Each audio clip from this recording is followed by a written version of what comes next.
I have two rich men. Tory Lanez could be sentenced up to 9 years in prison. Henry Ruggs could be sentenced up to 3 years in prison. In Chicago, a 24-year-old female cop gunned down by an 18-year-old, a 19-year-old, and a 16-year-old. All of these men are African-American men. I know sometimes when young black men are poor and they have all these social issues, a life in prison could be expected for them. But when you are wealthy, what could be your reason to spend 9, 10 plus years in prison? Is it the lack of literacy?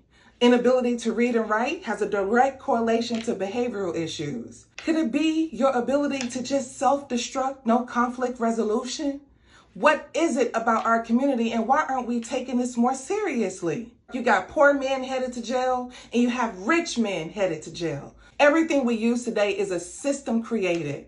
We have driver licenses and the system to get it. We have architectural buildings and the permit to build. All of these systems were put in place. When you have rich black men who come together, do you think it's time to drink, have sex, and self-destruct? You really can create your own language, but you will never do it if intellect is not an interest. I'm Madam President with a Z, and I'm 100% politically incorrect.